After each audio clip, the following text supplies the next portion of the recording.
Welcome to the American Made and Paid Show, the home of free speech and independent thought. The big story is freedom of speech is really in trouble. The far left knows that at any time they can call for a sponsor boycott of anyone they despise. It is right here, right now, where you'll get your weekly dose of unfiltered truth. It's non-negotiable. Pre-existing conditions will be protected. This president has said this as a candidate. Insight. Very few people I know could have handled it. We can never, ever let this happen to another president again. And information that challenges the American way of life.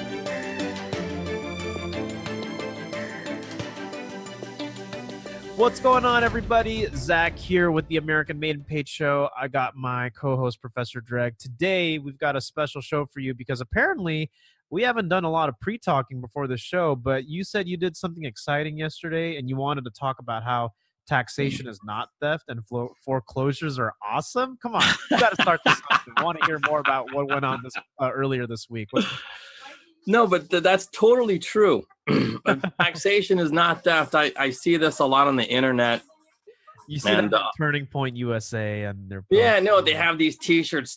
Taxation is theft and all this garbage and whatever. And the thing is like this: when you come from the streets, taxes mean nothing to you. Literally means nothing. You probably don't even pay those taxes now. Of course I don't pay taxes. Are you kidding me? I haven't paid, even when I own property, I've never paid taxes. I don't think you should say that if the IRS is listening. No, I already lost my property. Like, I had it for almost 20 some odd years and they finally got me. It took 20 something years. They repossessed and took it all away? Well, not even that. I was able to sell it. And then with the money, I was able to pay off the taxes from the sale. Oh, okay. So, because a lot of people just don't understand how the foreclosure process works. But anyway, let's talk about that. Let's do a little bit more money related stuff. I wanted to actually dive into more of those concepts on the show. I want to talk about money stuff because, guys, before you jump into that, Professor Dreg, for those of you who don't know, I'm like a sales guy. Like, I just close like a $5,000 deal this morning. So I'm feeling fired up. I got another one on the way, which is why we're going to have to crank this. But money, being able to make money is part of conservatism. So talk a little bit more about that, how that's been going. Yeah, well, okay. So the reason why money is part of conservatism, because part of conservatism is picking up on women. Or, if you're gay, I guess another guy, but don't make no sense. No, because, that's interesting, though, when you really think about it. But I don't want to go into that tangent. So let's focus on making money. So anyway, yesterday brought up something that most people don't realize. Taxation is not theft. Taxation is literally something to punish society. It's a punishment. It's not what? No, but it's the truth. Taxation is nothing more than a punishment. It's a bunch of slimy politicians who want to take money from you because there's a need in society that we haven't met. And that's what taxation is. It's a punishment because in theory, we're supposed to take care of the weakest in our society, the mentally retarded. Well, what about I know that I can see where you're coming from with that, but what about just even local and state stuff with upkeep with the sheriff? Yeah, check this out. So one of the things that we're supposed to take care of is the elderly. So I said that, but you disagreed with me a couple episodes ago. No, but not so much like the elderly who are old, the elderly who have a hard time walking. So they're technically disabled because people associate the elderly with being disabled, but that's not true. Only the people who are, with mobility issues. Right. So we have to take care of those people on a tier. So not every single elderly person is quote unquote disabled or mentally ill, although many of them are. See, but so I get you when people say, so with that mentality, with that thinking. Technically, Nancy Pelosi is elderly. Technically, Trump is elderly. Bernie Sanders is an elderly man. But they get around. But for example, I know you made her laugh. I know. It's so great. You go, oh, you countered my dad. He was so smart. But anyway. Yeah, it was fun. But check this out. Hillary Clinton is elderly, but she has a hard time walking. So this is why we were taxed. So in 1911, there was this whole notion that public sidewalks should be maintained not by the government, but by the property owners who own the property that are adjacent to, right to that sidewalk. And every city does that. And I see where you're going nobody, with this. Yeah. nobody knows this. So we're paying into all of these bonds and we literally vote to increase taxes for sidewalk repair. That's what we vote for. And who gets taxed in the process? Is it? Well, no, everybody agrees to a sales tax to improve the sidewalks, but guess what? That money does not have to go to anything regarding sidewalk repair. Why? Because the property owners are the ones responsible for the care and upkeep of that sidewalk. It is like that throughout the state of California. And I'm pretty sure every state does this, but the property owner since 1911 in California has been the person responsible for the upkeep of their sidewalks. So why do we keep voting for the upkeep and increasing our taxes? Because it's not theft. It's a punishment for one, not meeting the needs of the people. Right. Like the elderly and people who have heart, because it's the truth. Like you could see in San Francisco, especially, you see this, I literally witnessed an old lady in a walker and she couldn't move forward. And she had to just go back and walk all the way around, just to get to where she needed to go. And, and I thought, man, that's really messed up. You know what I mean? It's like, because if she would have fallen, what would have happened to her? What could she do? But technically, she could have sued the city. Yeah. But then technically, she would have to sue the property owner as well, because this is what happens. In San Francisco, there's a law called the Department of... Hey, what's that music coming from? Oh, sorry. Yeah, I was like, what's this weird dancey music playing? It's, believe it or not, that music is what makes baby smart. That's funny. Because she has headphones on. It's pretty loud, but it's just not in her ears. Okay, yeah. So Okay, you no worries. can actually hear that, huh? Yeah, that's funny. So anyway, let's get into this. Yeah. There's something called DPW in San Francisco called DTW. It stands for the Department of Public Works. 177,525. So 177, 525. If you read that law very carefully, it breaks it down on how you're responsible for this and that and what the city's responsible for. So we have passed bonds and measures in the billions to employ 5 people in San Francisco who actually do the... Nothing. Well, they do the inspections. And if you read that law very carefully, that group of people who we have spent billions of dollars on in taxes are responsible for the inspection and enforcement of repair once every 25 years. So in every 25-year cycle, all the sidewalks should be fixed. Think about that. That's true. No, but that's insane. Who in the heck votes for taxes to have your sidewalks repaired once every 25 years? And it's funny because the city is actually responsible for like a couple of sections, like on Market Street. You remember those bricks on Market Street down by Powell and Union Square or whatever? In Market Street, there's some fancy brick tiles. On Mission Street, the same thing. There's these fancy tiles. Yeah, of course. I've seen that. So that's the only place where San Francisco is honestly responsible for the sidewalk and the cost of the repair. So we pay billions of dollars in taxes. And guess what? That too only needs to be repaired once every 25 years. No, but think about that. If that's what our taxes go to, because obviously there's a need. Yeah. Because it's really dangerous. If you're walking in San Francisco, if you're handicapped, if you're disabled, if you're an elderly person who has, vision impairment, like many old people do, it's a hazard really to walk on the streets of San Francisco. So who's going to fix it? Well, by law, we're supposed to fix it. A lot of property owners do not understand what it's like to own property. They have no idea that they're responsible for their own sidewalks. They have no idea that they're responsible for their own sewage, so, and they just don't know about how to pay taxes, how to pay insurance. I'll be honest. I'm to some degree not too familiar with that too. It's like, people who buy like property, they're like, oh man, I got to pay all these property taxes and home insurance and HOA. And wait a minute, I've got to maintain my own driveway. Like, you got to be kidding me.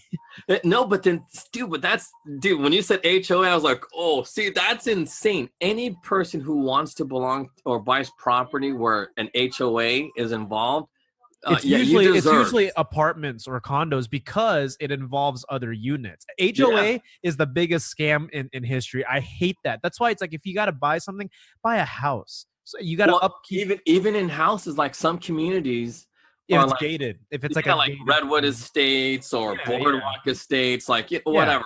If it's a gated community or a rich neighborhood, they get together and they all say, oh, let's do this. Dude, I know. And the HOAs can be almost as much as your mortgage payment. Well, not just that, but HOAs are communistic. They dictate to you how you paint your house, what kind of party. So you don't really own your house. It's like, dude, I want to remove the wall if I want to. Like, it's my house. I want to walk around naked and have the windows open. You know what I mean? It's like, but in a way, they can kick you out for being too loud. That's insane. Like, and if you own a house, that's insane. So anyway, nuts. But here's the thing about because I want to jump into foreclosures now. So. Well, let's get back to taxes. So, but you understand what I'm saying, right? Like, it's because, look, if you don't know how to take care of your own sidewalk on your property and people are tripping and falling and getting hurt, then, you're a public nuisance.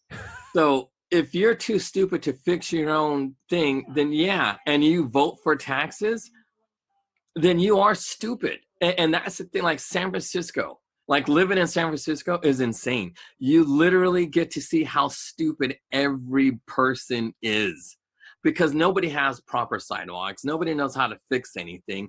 It's like San Francisco is just a big giant death trap. So they keep voting for increases of taxes, hoping that politicians are going to fix it. But because they don't know anything about the law or administrative policy, they don't realize that those quote unquote public servants will not help you. So taxation is not theft. It is a punishment for being stupid and probably for not following, the whole taking care of the weak. If you want to get biblical, and that's why it actually hit me yesterday when I was sitting there, just listening and doing that thing. But it was something similar. Like what we did yesterday was similar to this, and just breaking it down because, dude, the city. Literally, and I mean this is literal. He had no idea why certain things weren't done on Market Street, and so anyway, so he came up with something. He said like the SFMTA did something to damage the sidewalk, and I'm thinking, isn't that the same type of public entity? So anyway, for our listeners though, tell them a little bit about what it is that you do and what that was about, because people coming into this listening are not going to follow, because you and me talk preliminary, so I know. Yeah, it's true. Okay, so we sue governments. That's what we do. So we sue governments for not following their own administrative policies, and we sue them successfully.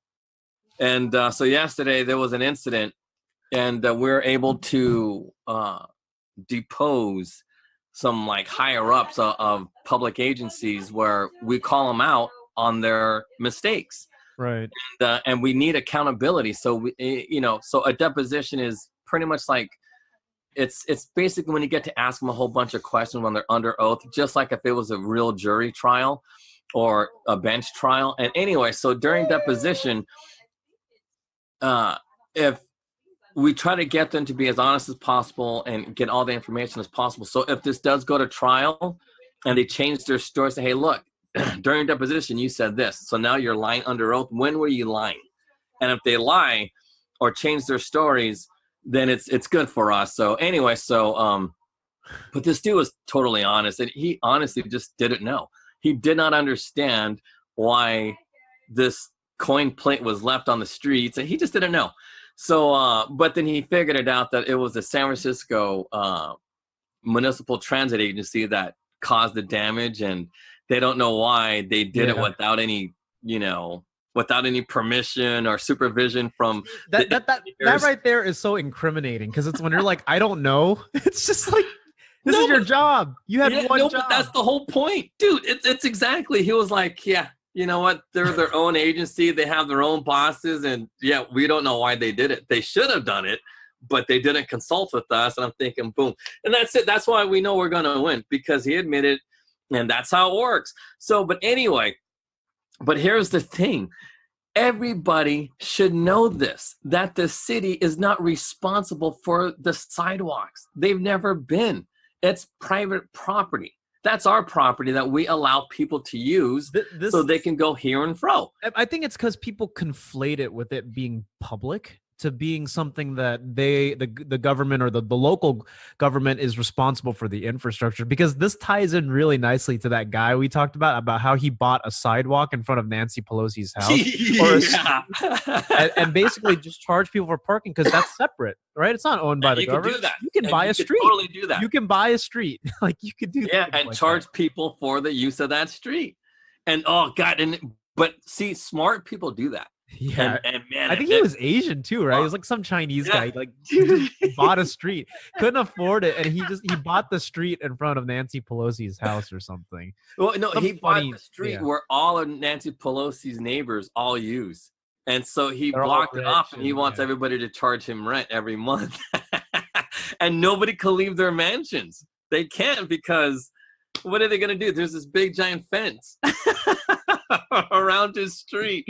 Oh man, but that's smart. That's how you. Yeah, no, but you want to know what's funny? The HOA was in charge of that, and they didn't pay their taxes. And this is how we're going to get into why foreclosures are awesome. Yeah, you talked about, because you can take advantage of somebody else's pitfall. Well, no, because think about this. Yeah, and this is what socialists and progressives just will never understand, right? And even some conservatives, just people don't understand what is foreclosure. I'm telling you what foreclosure is. I barely understand it, so I want to hear you explain it to all our listeners. Okay, foreclosures is real. A foreclosure is really simple. A foreclosure is a response of you being ignorant. So when you're ignorant, you're going to go through foreclosure. Ignorant how? Not paying your mortgage? No. For you're ignorant of yourself. See, because, and God, and I hate to, because like I'm telling you, I had this epiphany. No, because remember I told you, like, I honestly believe Jesus wanted us to be rich. I honestly believe. I believe it too. He wants us to have. Not loving money. Not love money, like, because we talk about conservative, you can't be attached. Yeah. Because money comes and goes. Yeah, right. So, but he wants us to be rich to honestly take care of all the people we're supposed to take care of. That's why taxation's a punishment. Because I had this epiphany yesterday, and I'm thinking, no, because in the old days, another reason why I was atheist, because I always thought Jesus was a socialist. I'm like that. A few of his apostles were actually tax collectors, and even back in those times, you'll read they're the most hated in the society for being tax collectors, right? Because it's true. It's like tax collectors. Oh God, no wonder why. No, but and it makes sense that a lot of people confuse Jesus with the socialist, but it's not that at all. But anyway, so I don't want to get too religious, but but here's the thing: when you're ignorant of yourself, and it kind of ties back to you gotta, that the 2 commandments Jesus had said. Like, because this is what I was taught, by my coach. Yeah. And remember, I told you I was a real, if it wasn't for my Christian, I don't want to say parents, but they're like, my coach is kind of like my dad. Yeah. I don't want to say their names, and his his female friend, that they weren't dating, But, you can tell there was tension there, and he was really courting her, probably courted her for like 20 years before anything happened. But my Christian parents taught me that the 10 commandments didn't matter, only because Jesus gave 2 new commandments, and it takes care of everything. So the first commandment was like to love God as you love yourself, and then to love others as you would love God. That's right. Dude, you got it. That's it. But see, now it clicked on me yesterday what that meant. Yeah. See, now, if you don't know yourself, then you should never, ever buy a house. No, but it's the truth. The first thing you got to do when you're buying a house, and this is in the streets, you got to know what you're capable of doing, because when you buy a house, you got like percent down. You got to have but here's the thing. When you have 20% down, you're going to be locked into a mortgage for 30 years. And if you don't know yourself well enough to know that, hey, look, I got to have a steady job for the next 30 years to pay my, mortgage. Buy property in cash, man. You got to. Well, that was the next step. But see, most people, they buy mortgages. They put down there's people putting down only 10%. And if you're only putting down 10%, you're going to be screwed. But anyway, you pay so much in interest, and it's no. But check this out. This is the law. If you don't have 20%, you got to buy something called mortgage insurance. That's the which is part of the scam. Yeah. No, but then you're adding another $300 more a month. A month. That's insane. Man. Well, I don't know how much it is in Arizona, but here in the Bay, it's expensive. No, in the Bay, it's going to be the most inflated, ridiculous numbers you've ever seen. Like, what they can charge you, So it's totally insane. So when you're buying a house, you honestly have to know yourself, because when people go through foreclosures, they always say things like this: "Oh, the banks are being greedy, and they don't want to share the money with the people." I'm like, what? Why would a bank share money with me? That's not my money. I don't put my money in the bank. I don't use the banks. But anyway, so why would I expect a bank to give me money or even talk to me? I don't use banks. It makes no sense. But anyway, but the people who do use banks, you guys got to understand what a bank is. A bank is there to make money, and that's it. That's all banks are for. So don't hate a bank if you use a bank. It's just totally ridiculous. So, but anyway, so when I say you got to know yourself, you got to know what you're going to do for a career. Like, I'll give you an example. I heard of this guy who's a comedian and like a talk show host and all this other BS down in LA. And he's semi-famous, but he is not successful. He is not funny. He's not whatever, but he does have a little bit of success. So he bought a house thinking he was going to be able to afford these monthly payments for the next 15 years. Because I think he had a 15-year mortgage. Yeah. So anyway, but as you know, being doing this podcasting and doing videos on YouTube, the money's not consistent. Yeah. So when he took a dip in his money, he missed a few payments. And the banks, guess what? Took his house. That's how it works. So he's all pissed off, running around. Oh, the banks are so greedy. They're so unfair. It's like, dude, you should have known better. It was written into your agreement. Well, forget about it, because that's true, but forget about all that. Let's think about his mentality. His mentality is, oh, the bank is wrong. The bank is so evil and so greedy, taking the money, not sharing the money with the people. Why would they? Was he sharing his house with the people? Seriously, when he borrowed money from the bank, was he sharing his house? I see where you're going with. Was he sharing his house with the people? No, private residence. Some way. No, but yeah, we'll continue with what you were saying. Yeah, it's a private. You borrowed other people's money to finance something that you wanted for yourself. Yes. And yet somehow, some way, he's angry and he wants the banks to be regulated more so he can be irresponsible and miss payments. That's what socialists all want. They want to be irresponsible. And then guess what happens? Our taxes go up even higher. Why? Because these irresponsible people idiots care less about the people who need to be taken care of. I think you just drove it home. That's amazing. I Honestly, never thought of it that way. guy But was going to fix his sidewalks, or do you think he was going to do anything like that? No way. He wasn't. He was totally irresponsible, and plus he travels and this and that because, like I said, he's a little bit famous. But anyway, so when he bought his house, he had a career that was highly unstable. So he should have foreseen that he was going to go through a dip in his money, in his revenue, and he did not foresee that. He also didn't foresee the added expense of insurance and property. They call it PMI, property mortgage insurance. yeah, He didn't see any of that stuff, and he probably didn't factor into the regular property tax, which in California is really low. It's only 1%. but also I want to focus on that point about you have to really know yourself when you want to buy a house. Think about the average person here, right?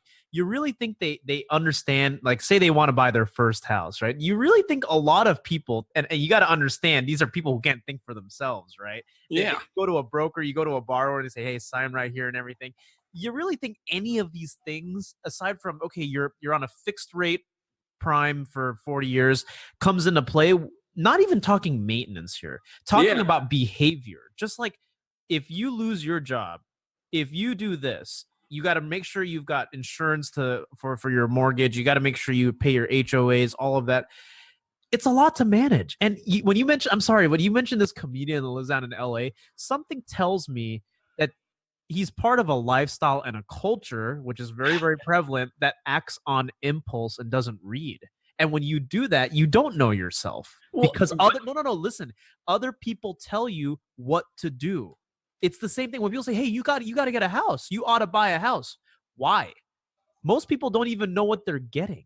Yeah, no, well, here's the problem. See, he thinks he knows how to think for himself. He believes he is quote unquote woke. I don't even know what that means, but As in, like you've woken up from what? That's it. What are they woken up from? Being an idiot? They're still idiots. That's why he went through foreclosure. And he's complaining about it. You know what I mean? Like if he did nothing wrong. So you miss a couple of payments and the bank can foreclose on your house. It doesn't work like, okay. So it doesn't even work like that. It's an entire process. Okay. And you have a lot of protections. So that's good. Yeah. Yeah. So you can file bankruptcy and do all these other things. You can negotiate with the banks, and dude, like you'd be shocked at all the things. But this is what I'm saying. Foreclosures are awesome because and I'll tell you why. Because if I would have known this dude when he was going through his foreclosure, dude, I would have just bought his house without even having a down payment. I would have just took over his payments and then booted him out and say, hey, look, now you got to pay me rent. Right. But that's why foreclosures are so awesome, because if you know anybody going through foreclosure, you could honestly take over their loan. And just like that, and just you don't need and basically what they become is a tenant in a property that you own. Yeah, exactly. And that's what they want, you know what I mean? But I would just sell it and say, hey, look, dude, you know what? I got to sell it because I can't afford this anymore. Now I saved your ass, da-da-da-da-da, and, we'll split some money here and there, if there's any money to split. You know what I mean? But anyway, here's the thing about foreclosures that people really don't get. The best foreclosures are the ones that are based on taxes, when you don't pay your taxes. So usually when that happens, it's just because the people honestly don't understand, that when you own property, when you make monthly payments to the bank, that doesn't go, you're not paying taxes. A lot of people assume that when you make that big monthly payment, that a lot of it goes to paying off your taxes.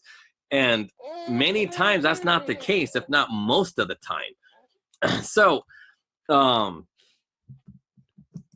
what I like to do is you go ahead and, because this is all public records. I mean, it's true. That's cool. You can just look it up. That's how you found out about that UC Berkeley cat. Yeah. That's exactly how you do it, because, dude, like that guy, his property was financed through the University of California. which is really, but because Chase guarantees all of their people their mortgages, which is unfair. Although it's legal, that's nepotism.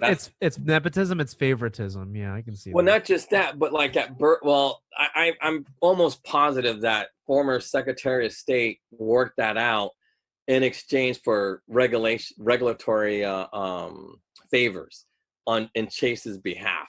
Okay. Hey, look, you finance our houses, guarantee it to our employees, and we'll let you do whatever it is that we want you to do.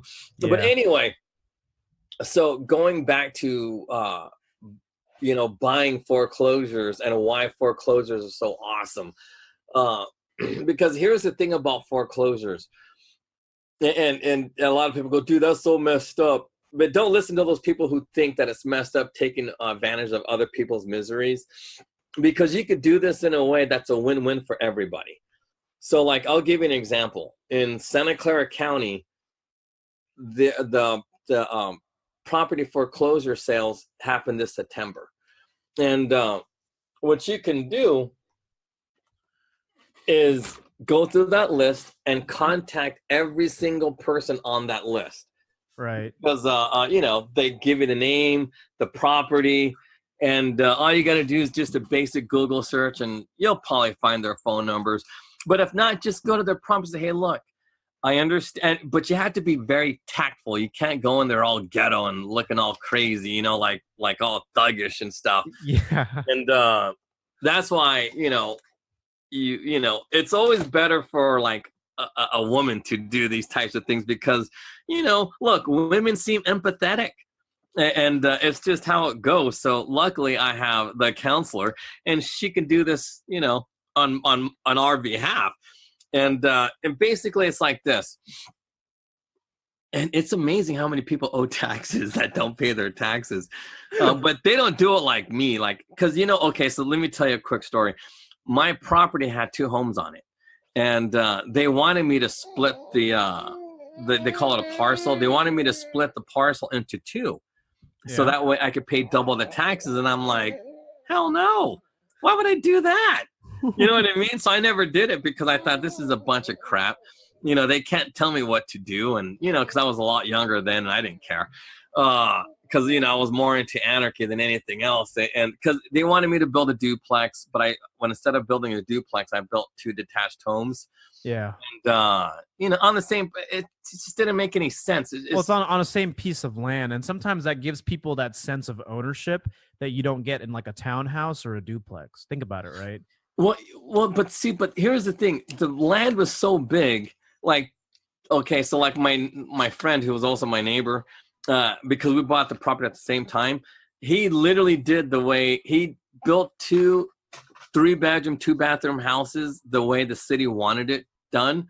But it looks so gross. It looks like the garage are connected to each other and then it's connected to each house. It's just the weirdest looking structure.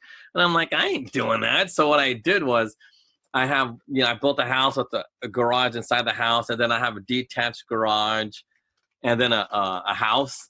Yeah. And I thought, well, when they come by, it'll look like it's all connected, but it's not. So anyway, but they caught on after 10 years, when they did like a walkthrough or something like that, they figured out that it wasn't all connected. And and anyway, so then they got me for that. But long story short,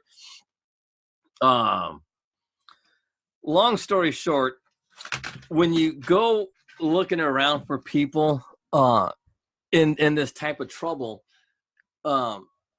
it's amazing. Like, 20,000, 30,000, and that's a lot of money for a lot of people because they just don't save their money, don't know how to save money. So you don't want to be a total, bad person to that person. So you just go in there and you say, hey, look, I'll pay off your taxes, loan free, nothing. Just let me, and then you got to figure out what you want to do with that property.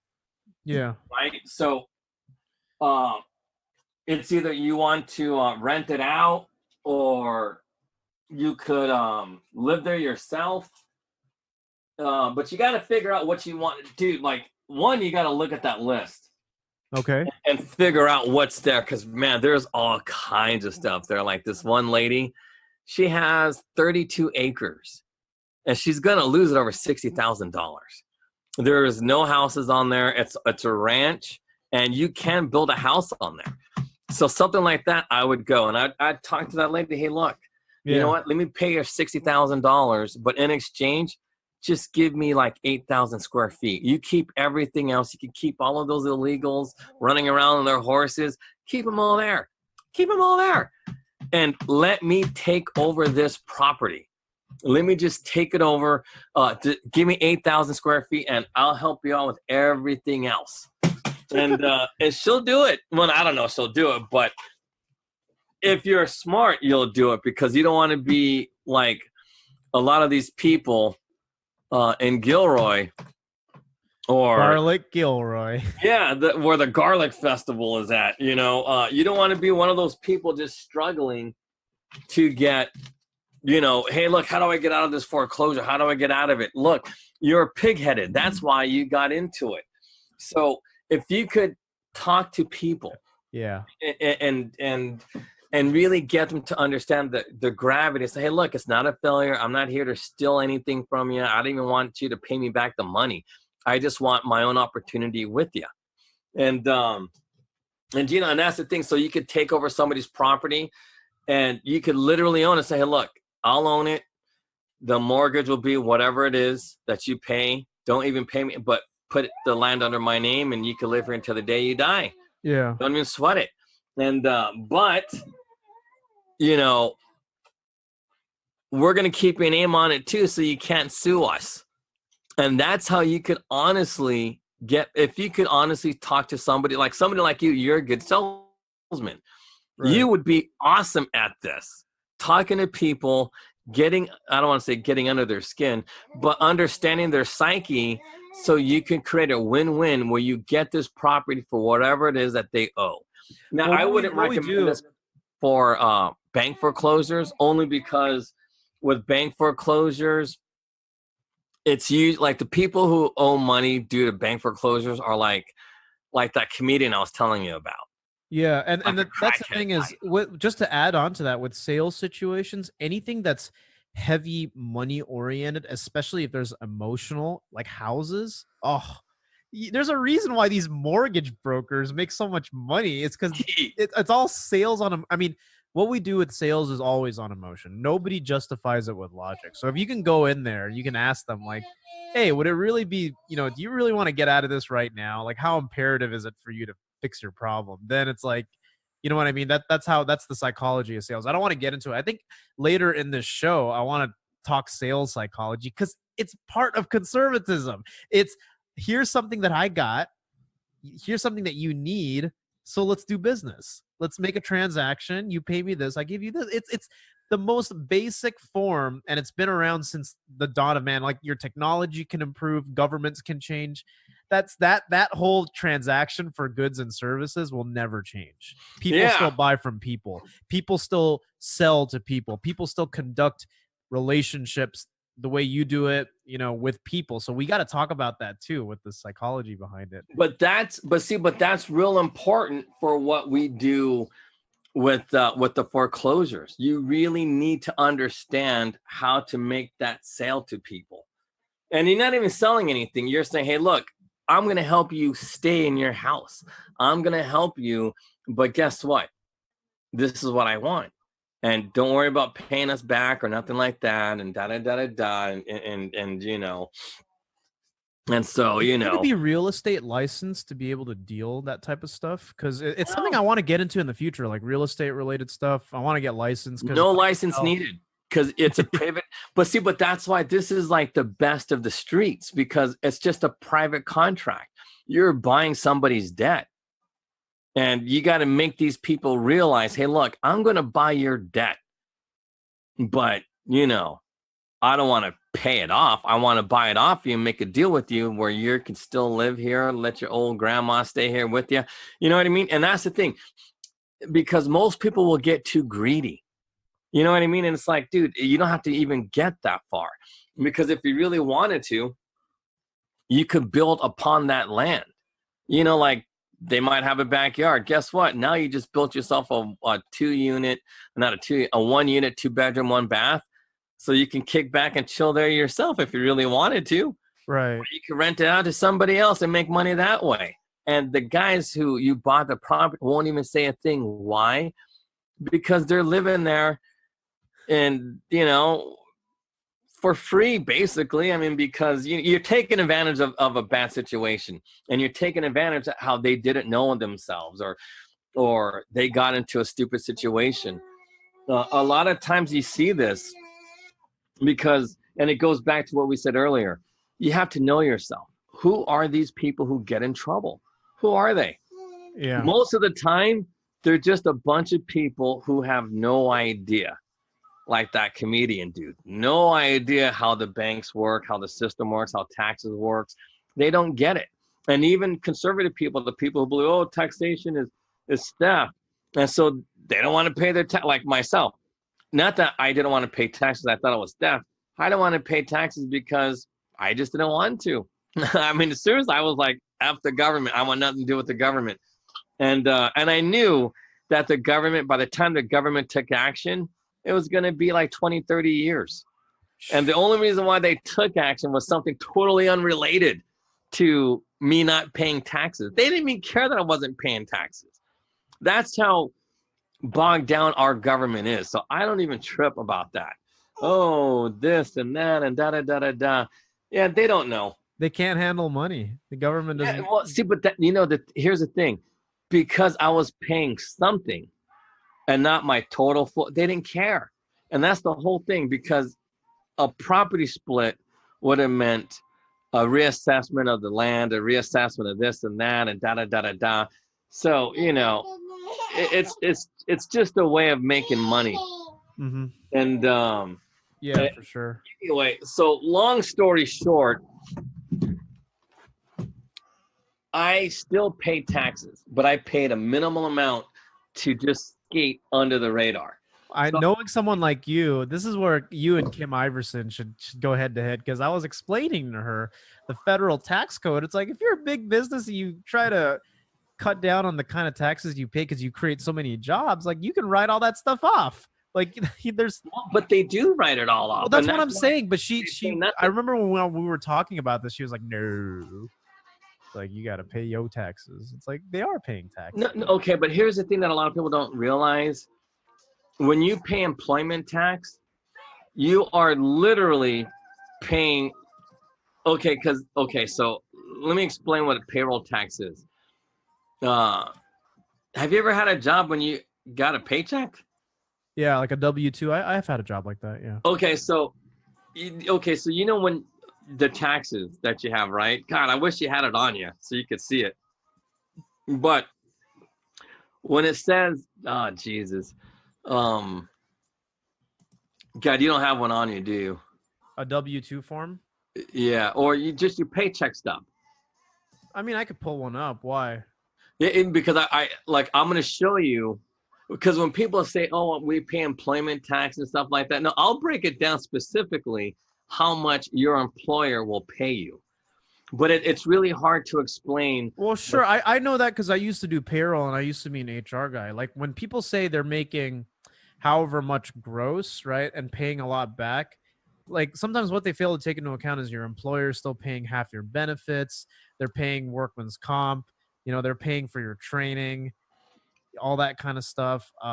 Obviously, you've got to pay into employment taxes in case, like, if you get fired, they pay you back, that type of stuff. Well, no, but I wanted to literally break down, because, like, I honestly don't know what, I'm not saying you're a minimum wage employee, but let's say if you're a minimum wage or making $20 an hour, and then I wanted you to pull out your paycheck stub, and I'll tell you exactly how much money, like, just based on what you paid, because this is what people don't see. So, like a Kim Iverson type or whoever, when they read their paycheck stub, they'll say, oh, man, I paid, $30 into my FICA Medicare. Oh, then I also paid another like 40, 50 bucks into my FICA Social Security. Oh, and guess what? Then I also paid like $100-something on my federal tax. You know what I mean? And if that's the case, guess what? Your employer also put in $10 into your Medicare, $30 into your Social Securities, Yeah. and another $100 for your federal tax. So it's the employer matches every tax you pay as an individual employee. The employer matches that dollar per dollar.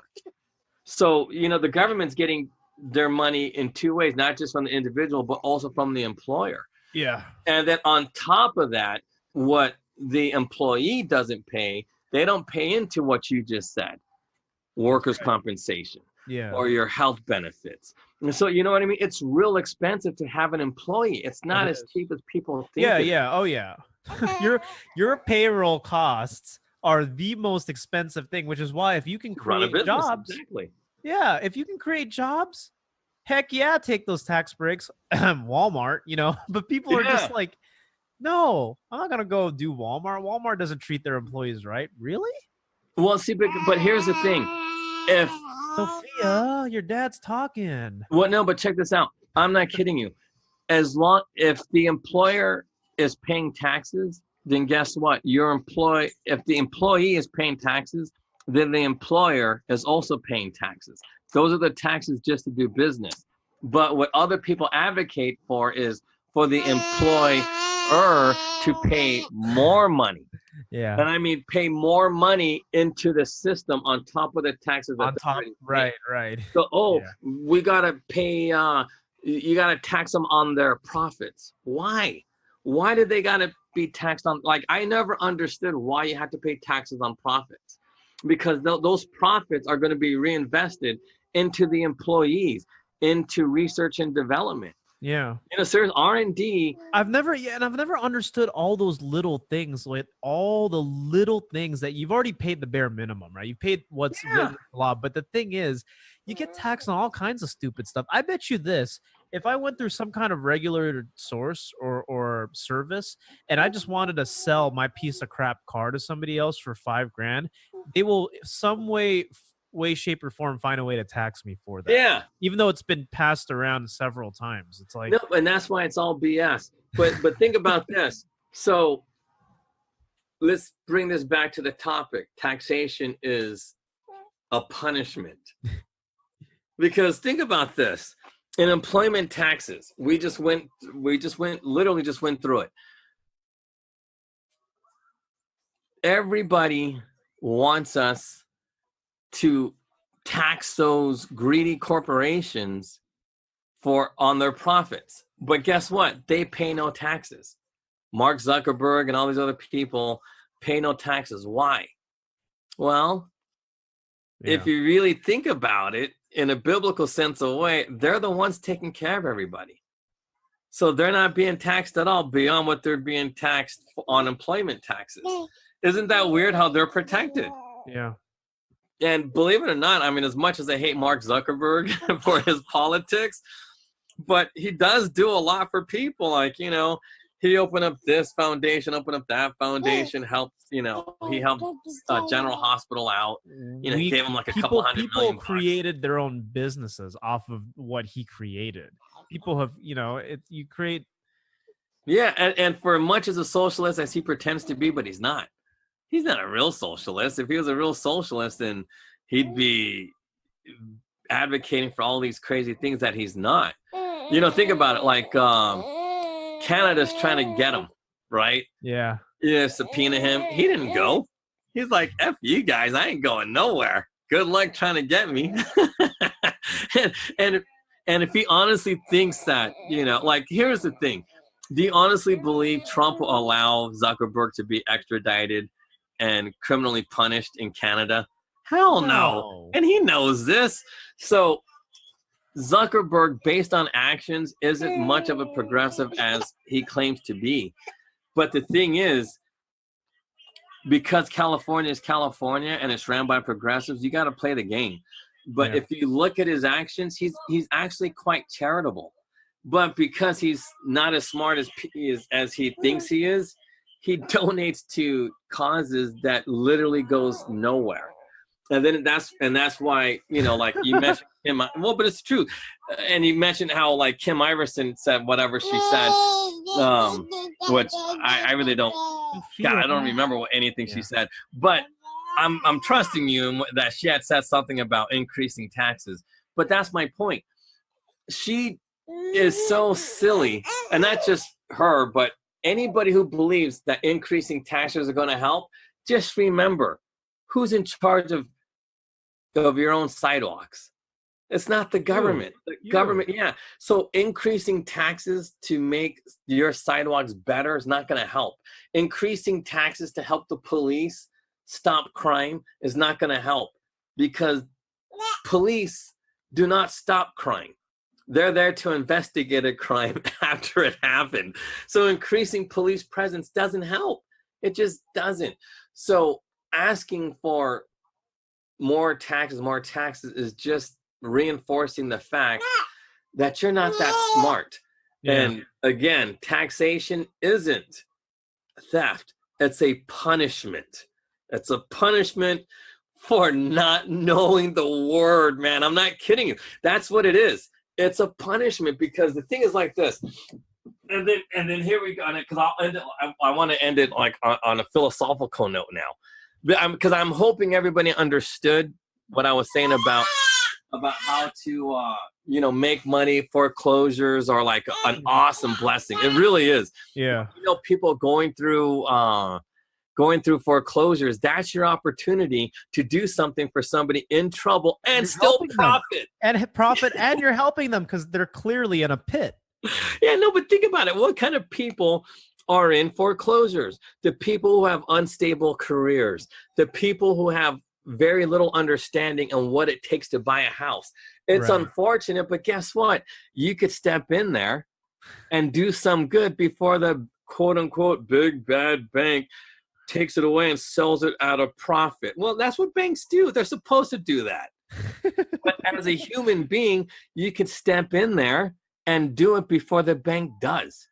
And, actually churches would be smart to get into that type of line of work, because, they could use those extra homes or properties to honestly start some orphanages or some, because, what honestly really helped, because this is the truth. If I was a church guy, I would honestly buy some property and start some kind of like summer camp for kids out in the hood, where they could honestly experience something different than the hood. Yeah. You know what I mean? Like if you watch that video, I'm So Fillmore, by Mark Black, you'll see what the kids go through in the Fillmore. Come on. They need to see some horses or even if you buy it, like go to Great America or something like that, something different, like a theme park or something different. Yeah. And that's what you can do with foreclosed properties. If you are I don't want to say righteous, but if you got a good heart, you could do things like that with your money. I'm gonna look into that when I get some more capital. I'm just gonna investigate. Yeah, I'm gonna help you out. But the thing is, you don't need a lot of when somebody's going through foreclosure. You don't need a lot of capital. That's the beauty of it. People lose their homes over 10 grand. That's how stupid people are. I mean, this one lady, she's gonna lose her house over $600, and I'm thinking she just honestly doesn't know. And if she doesn't know, it's like, oh, thank you, sir, and she'll just pay the $600 because they've been after them for years. Like honestly, in order for a house to be foreclosed on a tax lien, it takes about 5 to 6 years of notices, and they just pay. So, because I know it's close to 1, so let me finish up. Yeah, no worries. I appreciate you being conscious of that. Yeah, we're busy dudes. We're busy dudes working, making money. So. No, because there's so many things I still want to finish, but I'm thinking, okay. So I'm like going through my brain. Okay, so I guess let's do the philosophical thing, because I really want to tie this into the Bible, because this is I'm not kidding. Like it came to me yesterday. I was like, holy shit, this is what the Bible's talking about. About how taxation is and how so we have to be rich in order to do these types of things. You know what I mean? Like open up a home for the kids and stuff. And it's actually a fun job to do these types of things. So, but anyway, it gives you purpose. But remember, taxation is not theft. It's an actual punishment for not following the word, because people like anybody advocating for this stuff, whether it's Bernie Sanders or Hillary Clinton to, your local politician say, oh, we need this tax increase. No, we don't. Yeah. It's a literal punishment. I don't want to say God invented taxes, but it's a punishment for not following the word. The word is for us to become rich, to be super, uber, uber rich, but be helpful and mindful of the people around you. Yeah. That's what you have to do. And if we did that, guess what? No politician could ever ask for taxation because why? We're already handling it ourselves. And it's all taken care of internally. Yeah. And you want to know, and the funny curse about taxation is it's all written in these laws. If you go through each city and if you look at the local laws will honestly put it back on the individual property owners. Every school is ran through property tax. Your sidewalks individually owned. It's not even a tax. We run everything. So instead of pretending that the government is doing all these things for us, we should take responsibility for ourselves, start being kinder to one another, and then boom, we can get rid of this system that is so corrupt and so evil and just so horrible for everybody. We don't have to be anarchists like I always thought. But if we take care of one another, swear to God, we don't need taxation anymore.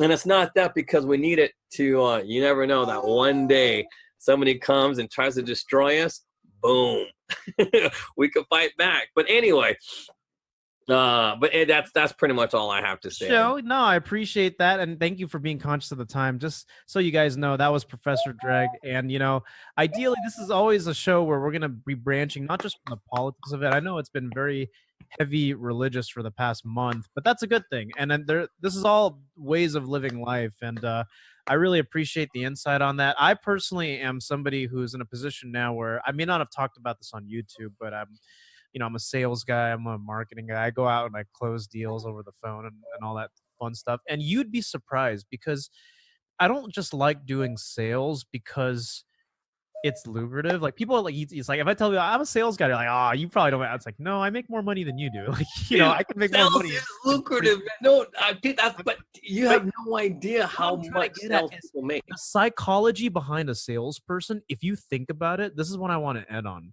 The psychology of sales, purely from an individual standpoint, is conservatism because nobody makes the sale happen unless both parties are in agreement with each other. Now, think about that for a second. People think, oh, well, you're a sales. It's like, dude, sales is the original. It's everything. And it's the original way of doing business. That no matter how you look at it, I don't know how you can believe in socialism and socialist type policies if you're a salesperson. Think about it, because you understand that there are needs that not everybody has that needs to be fulfilled. And you also understand that not everybody is equal. And you also understand that you don't get paid just to sit around and do nothing. You actually have to make something happen in order to get paid. So if you think about it, every salesperson who is dedicated to it inside is a conservative. But yeah, you can't, because if I don't go out and take this call later, I don't get paid. I don't get paid. Well, not just that, but you don't blame the government for not closing the sale. Yeah, if anything, you shouldn't be taxing me because this is just a mutual agreement between two people. So stay out of my business, but it's not how it is. I still get taxed. So yeah, but that's the thing. It's like, and the thing is, like, I hear every socialist say this. Oh, we need to tax to take care of this person, take care of that person. And I'm thinking, yeah, but then you guys are sounding like a cult. Why should I trust you into taking care of all these people? I want to know why. What makes you people so righteous? But my thing is like this. If I have to trust a righteous person, I'm going to trust a person who has a history of being righteous, not just some idiot, you know what I mean, who claims to be righteous or whatever. And that's why it's like, who has that kind of history? Yeah. Seriously, Jesus has over 2,000 years. Moses got like 5,000-6,000 years. So, that's a history that, well, actually, then if you look at the Jewish history, it's not that good. But if you look at, like, because Christianity actually has a really long history of doing these types of things. Yeah. And it's actually been working for quite some time. You know what I mean? And I'm telling you now, I honestly believe this was all about multi-level marketing and all this. Dude, I'm telling you now, it's incredible when you honestly think about the, I mean, but when I look at the parallel between Jesus and Sarah Breedlove, it's incredible. You know what I mean? And it's just amazing how blacks aren't. I mean, I know they claim to be Christian, but they're really not. And that always kills me every time you say that. It's funny. No, but it's the truth, because it's like Sarah Breedlove was probably one of the few last Christian women. MLK Jr. was it, and we'll have to get into like why I believe he's a hoax. Yeah. And whatnot. But I appreciate it. Thank you guys for listening to the American Made and Page show. Stay tuned. We'll have some more up the rest of this week. But yeah, take care, guys, and we'll see you soon.